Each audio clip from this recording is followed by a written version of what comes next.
ప్రతి మనిషి జీవితంలో డబ్బు సంపద చాలా ముఖ్యమైనవి. మన ఇంట్లో సంపద వెల్లివిరియాలంటే ధనం ఉంచే ప్రాంతంలో కొన్ని మొక్కలను పెంచుకోవడం మంచి ఫలితాలనిస్తాయని ఫెంగ్ షూ చెప్తుంది.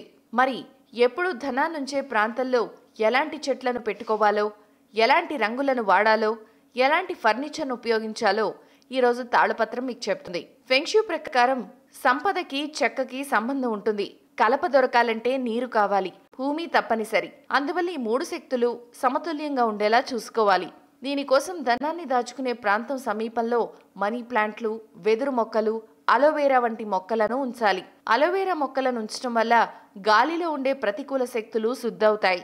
చైనీస్ వెల్త్ కాయిన్స్, ఫెంగ్ షూ యాక్వేరియం వంటివి ఈ ప్రాంతంలో ఉంచుకోవటం వల్ల ధనానికి సంబంధించిన అంశాల్లో లావాదేవీలు ఎక్కువగా జరుగుతాయి. అందుకే చైనాలో చాలా షాపుల్లో క్యాష్ కౌంటర్ పక్కనే నీటితో ఉండే ఫౌంటైన్లను ఉంచుతారు. అలాగే ఈ ప్రాంతంలో ఉంచే ఫ్రేములు కానీ ఫర్నిచర్ కానీ చతురస్రాకారంలోనే ఉండాలి. దీనివల్ల అదనపు శక్తి కూడా ఉత్పత్తి అవుతుంది. ఇక నీటితో పాటు దట్టమైన చెట్లు, అడవులు ఉన్న చిత్రాలను కూడా పెట్టుకోవాలి. ఈ ప్రాంతానికి ఆకుపచ్చ లేదా నీలం రంగులు వేస్తే మంచిది. ఎక్కువ ఫెంగ్ షూ శక్తి అవసరమని భావించేవారు ఎరుపు రంగు కూడా వేయొచ్చు. ఇక ఈ ప్రాంతంలో చెడు వాసనలు రాకుండా సువాసనిచ్చే పూలను, వాసనలను వెదజల్లే క్యాండిల్స్ ను ఉంచుకోవాలి. ప్రాచీన రహస్యాలు, ఆచార వ్యవహారాలు, శాస్త్రీయ విశ్లేషణల సమాహారం మీ తాళపత్రం.